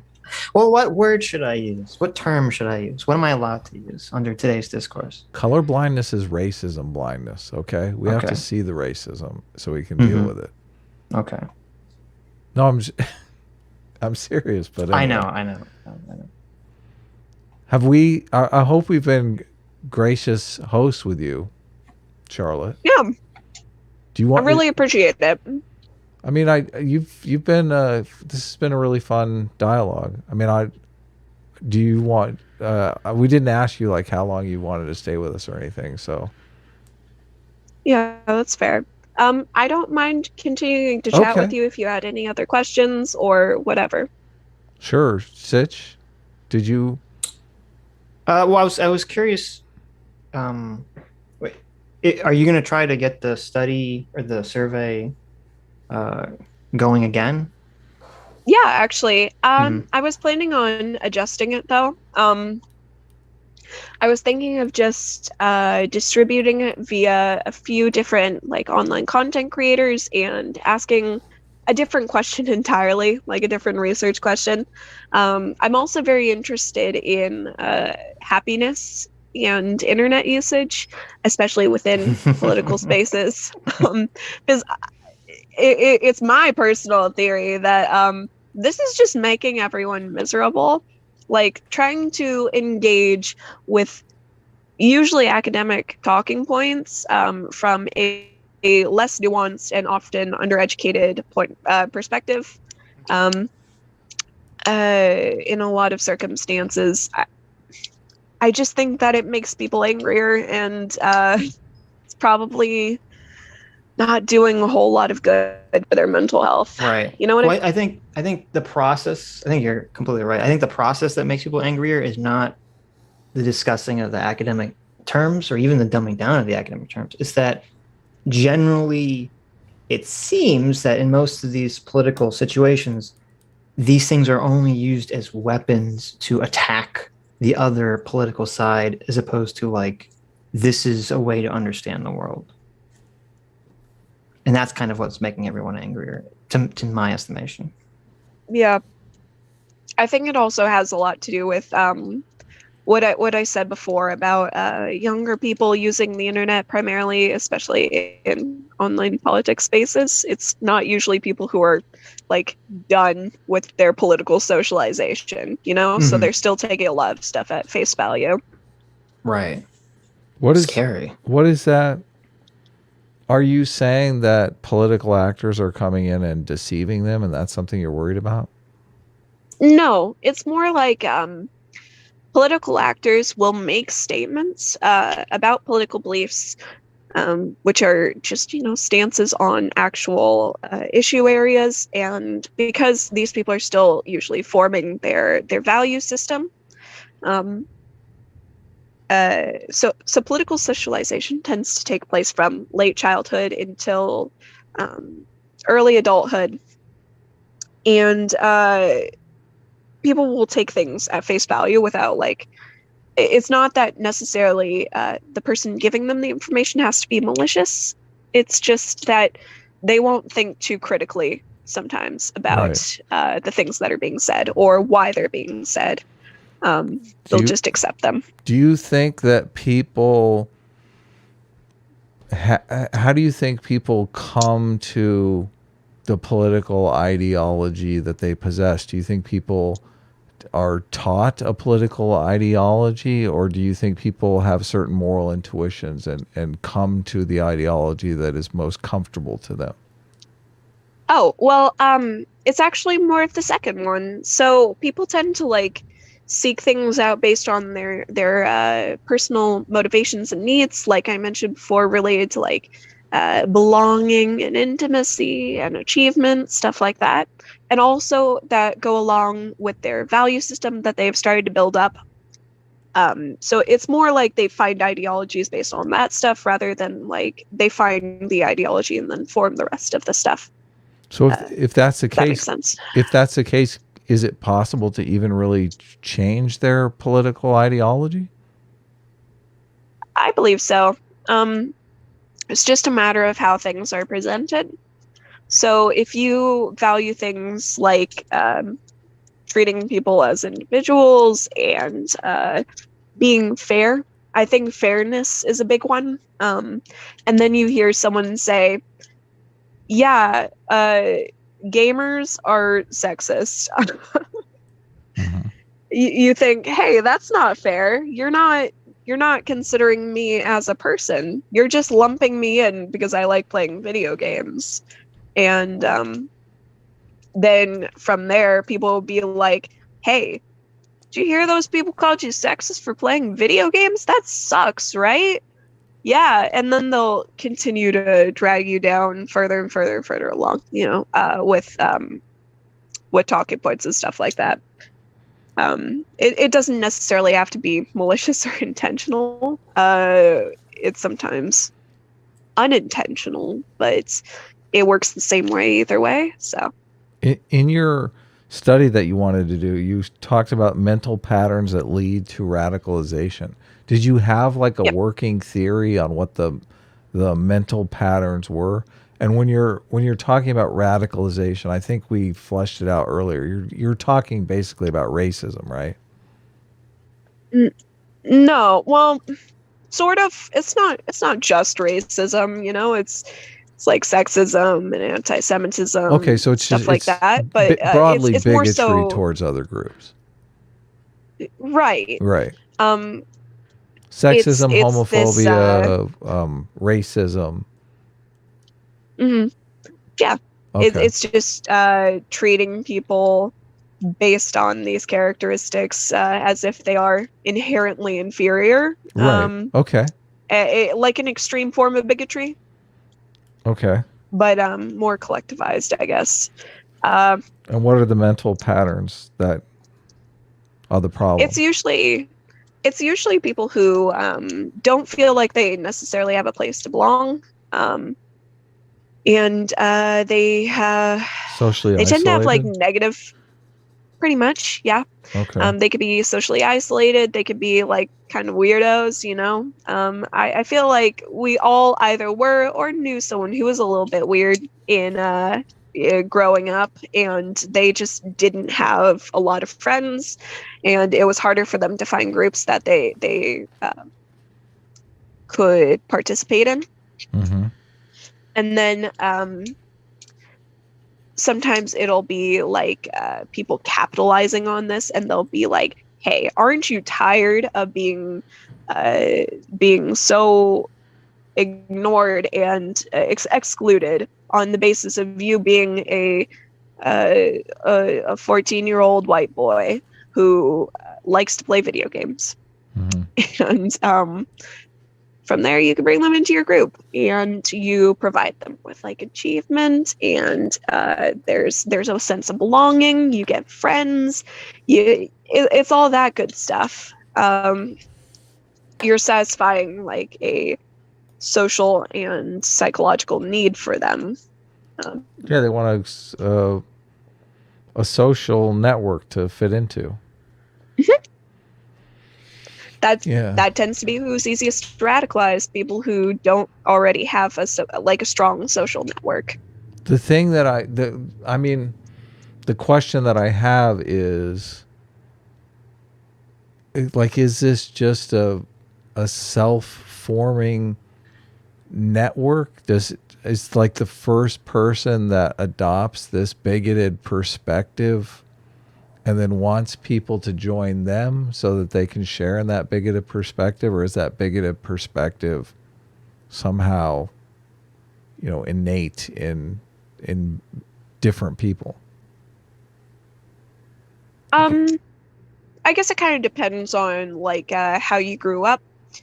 I don't know if it's necessarily innate. It might be. I'm not familiar with like the brain science side of it. Right. Did you look at that kind of stuff when you were talking about diving into this topic? I mean, you specifically said mental patterns, which just makes me think, are you going to put someone in an MRI machine and see like, let's get in our time machine and go back to like the 1950s and grab the most racist person we can and throw them in an MRI and see what happens, right? Establish the mental pattern. I mean, I think it would be interesting to see like brain scans of racists versus like brain scans of people who aren't racist. It would have to be like explicitly racist people, Do you think racism I think it would be interesting, but do you think I don't know if it would yield anything. Do you think racism is correlated to believing negative stereotypes about whoever the focus of their racism is? Could you repeat that question? Do you Sorry, auditory processing. Do you think so? A racist person, someone who doesn't like, let's say, Jews, do you believe that racism is motivated by a belief in all of these racist stereotypes about Jewish people?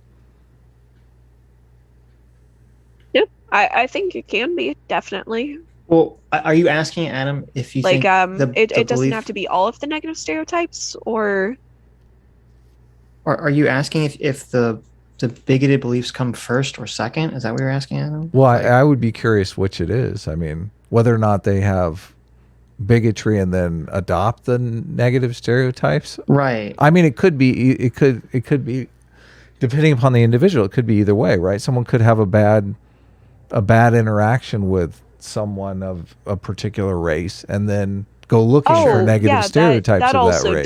Does. Yeah. Right. Yeah, that does also definitely contribute. So, people who have had like negative experiences with a particular like individuals within a group will often like start associating all individuals within that group with like only the negative experience, and then like looking for negative aspects to that group and stuff like that.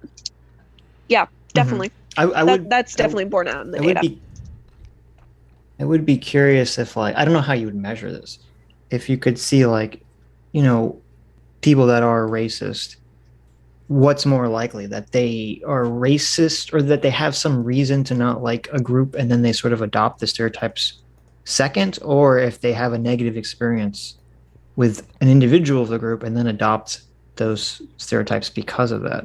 I would think more likely it's the first thing, but I have no clue how you measure that. Regarding the brain scans for racist thing, I'd be interested to see, like, if someone did that and, like, I don't know, you say you had, like, racist people, you put them in the MRI and you show them pictures of black people or whoever they don't like or whatever. I would be curious to compare that to people that aren't racist but are very, like, political, and hate, progressives or conservatives or whatever, to see if it's like, is it the same thing essentially, or is there some like triggering the same areas of the brain? Yeah, or is there some actual biologically different process that's going on? You said on the bootstraps thing, like, you categorize that as racist because of environmental conditions. If, say, someone was like mugged by a dwarf and then they really hated dwarfs after that, could you blame them for their bigotry against dwarfs? Because, I mean, it was just circumstances that caused that. Well, I would still say that you shouldn't be bigoted towards agree. Dwarfs. Yes, yeah, it's a stereotype. I don't necessarily think that, like, you should really be judging anyone unless they are using these bigoted beliefs to hurt people. Well, this is how the either through direct or political action. So this is the problem with stereotypes, because so you're mugged by a dwarf, you get this stereotype in your head, all dwarves are violent, right? Maybe he pulls a gun on you, you think they're all carrying weaponry. So you have these stereotypes and you share these stereotypes with your friends, and then suddenly everyone's marching around saying, you know, all conservatives hate black people and trans people. And they're building negative stereotypes about these people. I always, and the chat always hates it because sometimes I drone on about stereotypes a bit much, but it really seems like, especially in our environment, and you guys talked a bit about social media, it seems like a lot of social media is really just about forwarding these negative stereotypes about people. And there are certain negative stereotypes that are permitted for some reason, and certain negative stereotypes that are not permitted. And my position is I just don't think any of these negative stereotypes should be permitted. No, obviously, there's like a free speech issue there, but I think culturally, we can't make it illegal, but I think we should. I mean, people should think twice before they start misrepresenting people and lying about people and creating these stereotypes, right? yeah, I just think it creates a bad atmosphere in general. Yeah. Toxicity. Sitch, I think I might have got all my questions answered. There was one thing that Vaush said and you agreed to.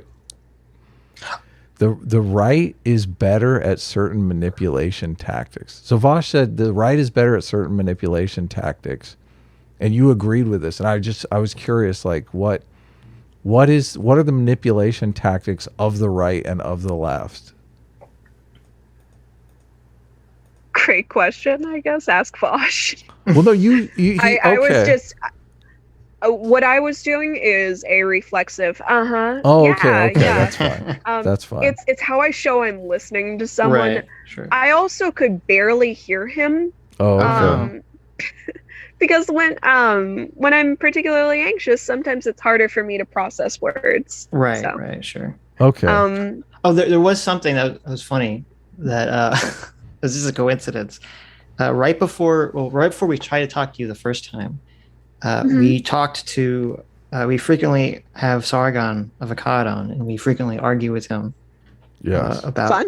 About many issues, and on the stream, it was just as a coincidence. You said that you didn't think you didn't trust that Carl had read anything from John Locke.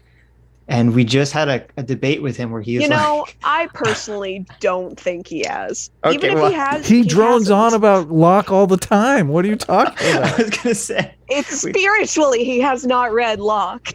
Okay, well, so you're saying he's read it, but he didn't understand it? Is that what you're saying? No, I'm saying spiritually, I don't think he can read. Do you know we organized the first? I'm not sure what that means. No, it's okay. I wouldn't know. I don't watch Carl. I have had limited exposure to Sargon, and from what I had seen of him, it didn't seem like he actually had read Locke. But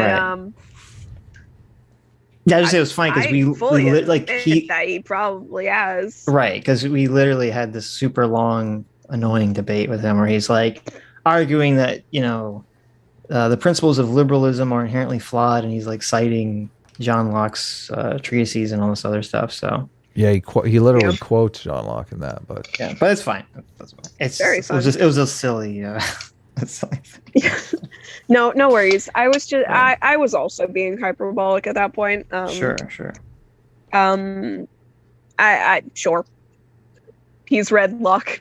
There you go. He's read Locke. There you go. Carl, you have in fact read Locke.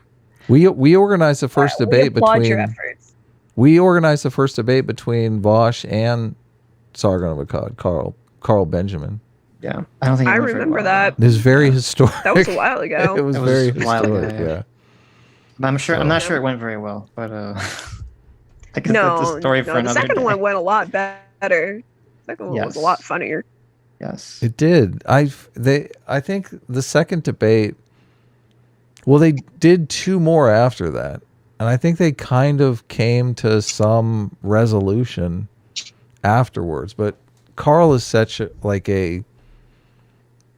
hot button topic on the left that I feel like people like Vaush are kind of forced to denigrate him a lot. And I mean, a lot of people reflexively say that Carl is racist.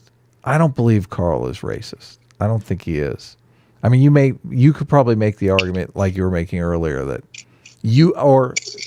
would you make the argument that it's like an implicit racism thing? Like it's okay for Vaush to accuse Carl of racism because of implicit racism. Yeah. But like I said, I also don't think that like being told that something you did was racist was like, or a belief you hold as racist should constitute like a personal attack. Right. Well, but Vaush has gone on stream and called Carl a white nationalist, though, and Carl is not a white nationalist, so that's misinformation. Yeah. No, I wouldn't recommend calling people things that they are not. That is a bad thing to do. I think misinformation encourages people to misrepresent you. I mean, they obviously. Yeah. I try to avoid it for that reason. So, but anyway, it definitely makes people less charitable towards you, and they just won't care. Well, so I agree with that. If you're in a space where you're trying to build credibility for, being able to see accurately in the truth, it definitely hurts you. But if you're in a space where bashing your political rivals is how you're rewarded, then obviously truth takes a backseat to that. So anyway. Yeah. I mean, if you're incentivized to do so, it definitely is the case. Yeah. Enlightened centrist is kind of our like jokey description. Most people on the left describe us as right wing, and most people on the right describe us as like left wing. So it's really, I would call myself a disaffected liberal. I would say that I'm like an anti-woke liberal. Sitch? Sure. What do you like? Oh, sorry. No, continue. I was gonna say, what do you consider woke? But I think that might be too long of an explanation. Well, no, I'd really like to know what Sitch's answer is. Okay. I don't want to be. I'll agree with Adam's conceptualization. That's basically how I feel too. Yeah. I think woke is illiberal. I think woke is illiberal leftist or lefty. Leftist tends to mean socialist, but well, it's interesting because this is going to come up in our conversation right after you leave, because the person who's coming on is going to contend that wokeness is a neoliberal. I'm assuming they're going to contend that wokeness is a neoliberal interesting ideology, which to me is the exact opposite of how I conceptualize it. I think wokeness, obviously, historically, wokeness started as like primarily a term used by Black Americans to describe like to be either awakened to threats or to be awakened to racial injustices. And I think it's sort of been somewhat hijacked or taken over to basically mean like wake up to the fact that liberal ideas and liberalism will not solve racial and gender inequalities and cannot solve these problems. That's kind of how I interpret it. Do you subscribe to that belief, or do I guess it depends on like what you're defining the individual parts as, like what aspects of liberalism. What I know, I just mean like what aspects of liberalism can't address racial inequalities, and furthermore, like what would you do instead? But if you're asking if that's like what I believe as like on a personal level, I don't think so. Oh, really? Interesting. You think liberalism can solve problems? Is what you're saying? No, she said no. Some aspects of it can. Okay. I'm clear. Are I'm you not. saying yes or no? We're defining liberal. I'm defining liberalism as rights of the individual, consent of the governed, equal protection under the law. Right. Yeah. Universal. I definitely think that universal protection under the law and certain aspects of like rights of the individual when they aren't impeding on because then you have to go into like positive and negative liberty. Yeah. I'm all for positive liberty. Like I would if UBI would work. Are I would you, totally or do you go mean for it. negative liberty? No, I'm for positive. I want the state to like give you a car. And Okay, shit. I just wanted to clarify. No, most get people are a little switched up. Yeah, most people don't want the state providing any kind of services beyond like policing and stuff like that. I think it takes money to make money, and like in order to get everyone on equal footing, you kind of need. I mean, we sort of have this system already because if you have a great idea, you could go to a bank with that great idea and borrow the money to start a business. So I guess you're like a socialist, so you're probably not down with that kind of thinking. I mean, we live in the system we live in. I don't try to talk about things from a hypothetical perspective. Right. I can say that like there are things we can do now, such like under the umbrella of positive liberty, like a welfare state is very good for helping with certain things. Definitely leveling the playing field a little bit more, so to speak. But it's not as good as it could be. And I just want things to be better, Andrew Clark has already gone, Adam just admitted he's a communist. There you go. You got it. At some level. I can't believe you finally came out. If the state mask slipped, Adam. If the state can step in and provide a platform for innovation, and I'm Adam, down how dare with that. you? The state stepping in? This is the thing, because they'll say, listen, and I hate this because listen, I think you outed yourself as a communist or a socialist. I don't know what you want to call yourself. I don't want to misrepresent I call myself a socialist, but like hypothetically. Okay. I just prefer to talk You're a about hypothetical things socialist. in the present. As much as I'm as much as I'm we here, live in the system we live in. Right. As much as I'm here complaining about people misrepresenting other people, I don't want to misrepresent you. So, but I appreciate it. Socialism for me is a belief in the abolition of property rights, private property rights. So, a lot of times conservatives, and this bugs the shit out of me, they'll say, if you're in favor of universal health care, you're a socialist. You want to socialize medicine. And I mean, if the state is completely going to take over healthcare, then you've got an argument. But we're not in favor of that. Like, I'm in favor of a public option, which is the state basically competing against private industry. And I believe private industry will do better, but obviously everyone will be provided a certain level of medical care, which I think is good. I agree that like public options are great from like when you're talking about them abstractly, yes, but like in actual execution, they tend to be underfunded, especially by people who don't want them. And then they'll use that underfunded public option and be like, see, it's so ineffective. Let's just get rid of it. Which is why people tend to advocate for universal health care in general. Medicare it's harder for all, to get rid call of. It. Yes, I figured you'd probably be in favor of Medicare for all. I am. I for the reason I stated, public options are harder to make effective and to keep around.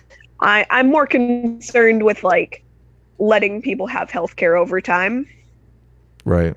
Than keeping around the insurance industry, which has its own host of problems. Hi, Andromeda. Welcome back. Healthcare puts people to sleep, but the wokeness, I think, really perks them up. Did you disagree with Sitch's definition of wokeness? It sounded like you might have a different. No, I thought when I was being asked if I subscribed to it, if that was like something I personally believed, like that liberalism was completely ineffective in addressing certain aspects of racial inequality. Right. But no, I agree. That's an apt description of what I understand wokeness to be. Right. I don't know. It's kind of one of those buzzwords now. Right. So, It is. Yeah, totally. I wish there was another word so I could stop using it. It's not But that.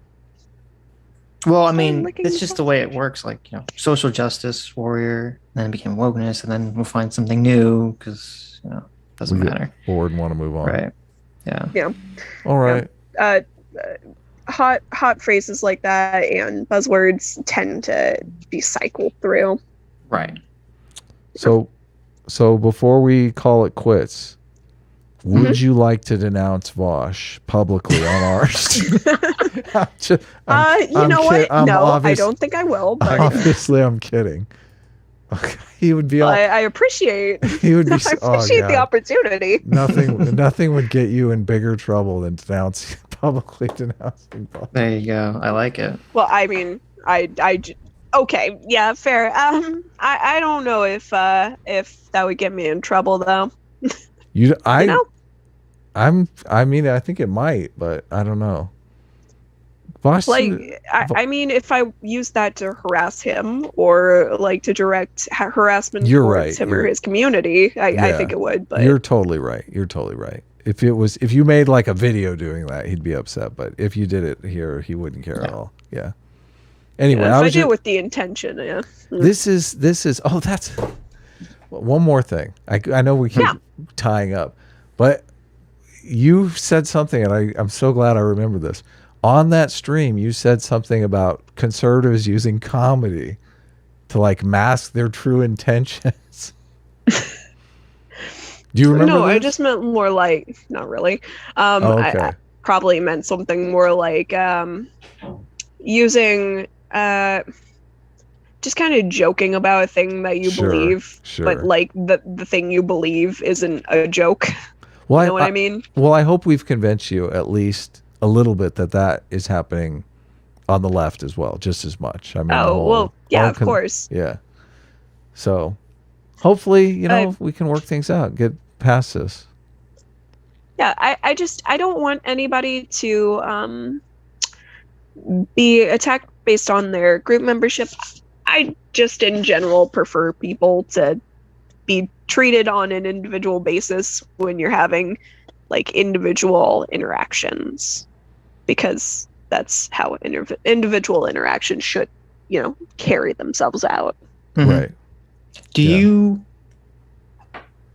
This is completely unrelated to this, but it's related to who we're going to talk to. I think his argument is that essentially, if you remove class elements from something, that it's no longer definitionally Marxist. Do you agree with that conceptualization? It's no longer. That's interesting.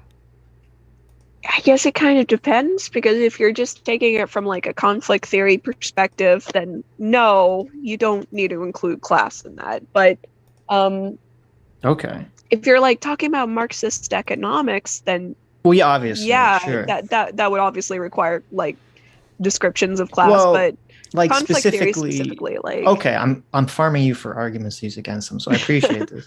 No, because like a lot, don't obviously, cite me. obviously with like wokeness, a lot of it has nothing to do specific. I mean, obviously there's an intersection of economic stuff, but like, CRT and a lot of gender theory stuff, like a lot of it isn't focused specifically on economic issues.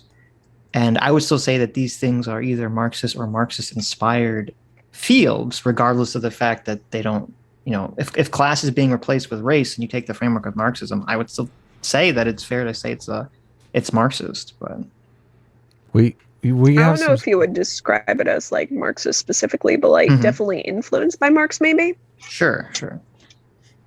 There's some super chats. CT did a real nice super chat for CT Charlotte. So wants to know, where is CT? First of all, she wants to know if you gave your cat sausage. She licked the sausage. Okay, she wanted it until she licked it, and then she's like, I don't want this. Well, it's spicy sausage, so Right. There you go. Yeah, see, there was 3 questions. What's the cast name? Which you said was Andromeda. Did you give her sausage? And you're doing a great job. Thanks for coming on. Well, there you go. oh, thank you. What do you define Gamergate as? Was another question. Gamergate, that was well, it originally started with the whole Zoe Quinn fiasco and her cute little game, and then people were like, wow, you must have gotten your cute little game promoted because what was it, like her boyfriend was a journalist or something? No, the accusation was that she cheated on her boyfriend with a journalist. Okay, yeah, I don't know. It was stupid to begin with, and then like it kind of whole thing devolved. It started like encompassing a bunch of other people, and it kind of got lumped in with a growing like anti-pop feminism movement, which was just, inevitably just like an anti-feminism movement by the end, and then kind of like the skeptic community, and it all ended up happening at the same time. So these groups all overlapped, and I just refer to the entire thing as part of Gamergate because it's nice, one umbrella. You could refer to them all separately, but there was a lot of overlap and specific issues there within. There was like the ethics in gaming journalism discourse. That was nothing. Then it kind of devolved into like, what's her name? The one lady that they all hate. Anita Sarkeesian? Yeah. How do you know that so readily, Sitch? I know. Listen, if you want, you can it wasn't use me that as long ago. Your Gamergate source. We can have a conversation about this later at some point if you want. But sure. I have a lot of thoughts on Gamergate. Yeah, Lucifer Gamergate the Doberman. It's not fresh in my memory. That's the issue. Lucifer the Doberman wants to know if you're racist against ducks. Why ducks? No, I love ducks. You loved? Okay. She's a dirty duck lover. Okay. There you go. Ducks. I don't get it. It's just a stream. It's just a show meme. Do you? I guess I can ask. I won't ask the 3 questions. Yeah, don't ask the 3 questions. The first question is: do you think you could defeat a horse-sized duck in a fight? Oh, no. No. Okay. Yeah. I think the next one's a duck-sized horse. Well, no, that was not the next question. But you can answer that question. Do you think you could defeat a duck-sized horse in a fight? Oh, that's yeah, easy. easily. Yeah. Anyone could do that. Yeah. I mean, they'd be so small. They'd be like cat-sized. That'd be fun to kick. You definitely kick one of those. Okay. Yeah. Do you think you could defeat a duck-sized lion? Ooh, I don't know. Oh, isn't that just a cat? Yeah, I guess it is. Like a house cat. Well, I guess it kind of is. Yeah. Is it just the size? Is that just? Are you a duck-sized lion? Don't kick the cat. What about a duck-sized bear? A duck-sized bear, definitely not. Bears have like those long digging claws. Yeah. So I mean, like they'd still have those. They're dull because they're for digging, but I feel like that would still hurt. Okay. And then they got the sharp teeth, the carnivores, and all that nonsense. Am I the only of all the people we've asked? Am I the only person? Yeah, so far that it's kind of thinks looking that they can that defeat way. a duck-sized horse? Yeah. I mean, horse-sized duck. Horse-sized duck. Right. I don't think anyone else. Why do you think you could defeat a horse-sized duck? I know that's the real question. I would just kick its legs out. They have those little thin legs. They got those thin little hollow bird legs. But the legs would be thicker because like it's a horse-sized duck. Yeah, but horses are huge. But it's still a duck, though. It'd be taller than you. It's just proportionally the size of a horse. It's just if you upscale the duck to be the height of a horse, basically. I saw a horse the other day, and I forgot how big horses are. Horses Oh, are listen, fucking huge. I don't think I could fight. I don't think I could defeat a horse in a fight. Okay. How about a It's a duck. Clydesdale-sized duck? It's a duck, though. I mean, it's like, come on. Right, like I It's a get that duck. part, Come on, but what are we doing it's here? still big. It's a duck. What is it gonna? It's just. Was it gonna hit you with his little Bite beak? you? I don't Oh fucking my know. god! I punch it It- right it in the can bite face. you. Okay, I'm not scared. No horse Yeah. sized duck. What Yes. What are you gonna do? Ducks poke have its eye teeth. out. the hard Yeah. part. Poke its eyes out. What do you mean? If it grabs I onto think it my might arm. bite you before you can, like. Well, okay. So the thing is, ducks are very much prey animals. They got like the side eyes, right? Exactly. Like, so would they be even able to see you if you approach them from the front? Well, I'm assuming it's Like if they were assuming it's horse-sized? attacking me first. Okay. Okay. I'm not hunting the duck. Okay. I'm minding my own business, and the horse-sized duck comes and attacks me. Right. And if it tries to grapple with me, okay, if it grabs my wrist with its duck mouth, I think I could gouge its eyes out in a fight to the That's death. fair. Maybe. I think if you're in a life or death situation, yeah. Humorous. Okay. Geez. The second question is: are owls birds? Are owls birds? Yes. I'm If not, you have to think about. not an ornithologist, but yeah, I believe they are. Okay. So good. That's people the are- correct answer. It's such an easy question, and people are just It's stumped. because you're asking. It's almost it like a to begin trick with, and it's question. like, Yeah, I exactly. don't know. Right. Are owls Of birds? course they are. I haven't researched ornithology. It's fun. How No, would no, I no. know? That's what makes it a great question. Is that It it's does like seem something a that trick seems question. so obvious, and it's like, why are you asking me this with no context? So it seems like a trick Yeah, question, and it I makes like people that, yeah. question themselves. Yes. So Yeah. there you go. They're Pretty good. beautiful, majestic birds. So There you go. Owls are birds. True. Okay.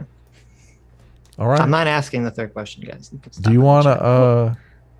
What the fuck is the third question? I It's know. a Why- question about your pornographic habits, so I'll spare you that one. Okay. Well, I appreciate you sparing me. Yes. So What were you anything? gonna say, Adam? I don't know. I'm just trying to land the ship here. We got a bunch of Okay. super chats to read. Right. If you want to come back on, I mean, we'd love to have you again. Absolutely. Yeah. It was really nice talking with you both. Yeah. When are you? So you're off for the summer, and then you're back to school. Mhm. All right. Let us know if you need any help Yeah. with your survey questions. Sure. We would. I'd be curious to Absolutely. what my audience's survey answers would be. Yeah, and Caffeine Tweaker. Did you call her CT? Yeah, CT, CT. yes. Yeah.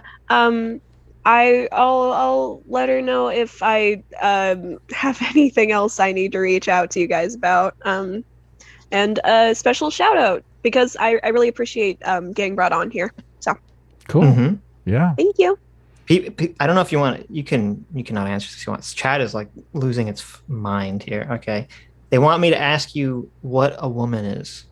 If you want to answer that question, if you don't. A woman is a chair. I